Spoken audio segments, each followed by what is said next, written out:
Hi guys, welcome to another episode of the Tincture of Sense. So on today's episode, I'm going to be asking you guys a question as always. Now the question is, if I were to, in my, magnanimous state, say I want to give someone, one of you 4 million naira. Now, will you use the money for A, start like a small business in Nigeria, anything, I don't know, whatever small business, or will you use the money for B, to try to leave Nigeria? Now, for the people that chose option B, that they want to leave Nigeria, where will you go and why? There's the reason why I asked this question, because on today's episode, I'll be talking about the anywhere but Nigeria syndrome. Nigeria is a difficult place to live in, not for people of means though. Oh, not them at all. It is for the majority of the citizenry, the masses as they are called.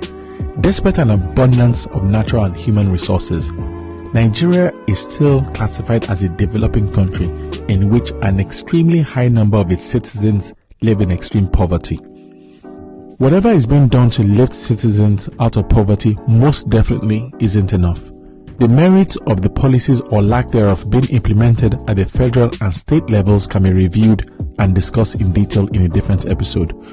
What we'll discuss in this episode, however, is the anywhere but Nigeria syndrome. This is when people do everything in their power to leave the country for a foreign country, any country, as long as it's not Nigeria.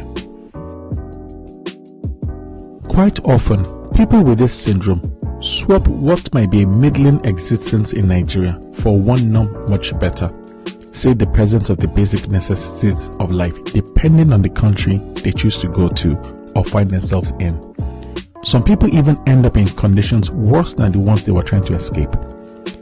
Now, it's axiomatic that poverty is a confidence eroding, despondence inducing, and at times soul crushing condition that degrades mental acuity and causes people to make suboptimal decisions. The thing is, why do people that aren't experiencing poverty make suboptimal decisions and inadequate plans on monumentally important issues? The reason for this question will become apparent very soon.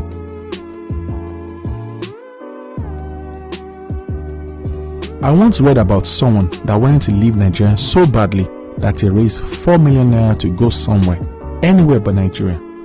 Well, he left and he found himself in an Eastern European country and things didn't go down as planned.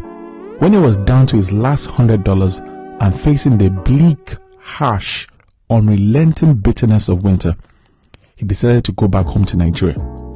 There was a problem though. Because he had overstayed his visa, he had to pay a $200 fine before he could be allowed to leave. If he couldn't pay, he had to go back into the country. Now, if this isn't the definition of a conundrum, I don't know what is. Let me ask my earlier question again. If I were to give you 4 million naira, what will you do with it? For the people that chose option B, leaving Nigeria, do you want to have a rethink? Due to the current state of Nigeria, whoever wants to leave because they think they can lead a better life elsewhere, or for whatever reason it is, should leave. The real question is, where are the people choosing to leave going to? How in the world can someone spend 4 million naira and end up stranded in an Eastern European country?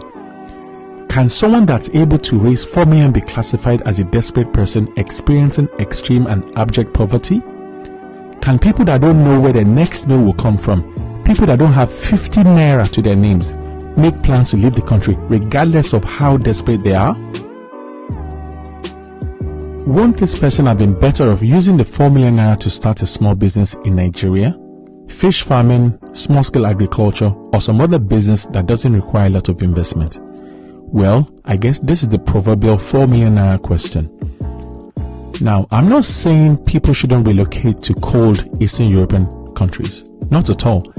The key word here though is relocate, which in this context should include having a plan about what should happen after the relocation has taken place.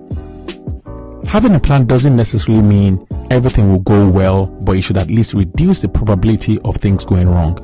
On a matter this serious, should hope be the only strategy? Another question. will Nigeria, the last place some people want to be a better place if the same energy, the same efforts being expended on leaving it is directed towards changing it? Will it? I don't know what the answer is, but what I do know is the only place some people want to be, and not necessarily people of means, is in Nigeria. There's a tincture of sense somewhere in this episode. If you can't find it, manage this little one right there. Thanks for watching. Look forward to our next video next week.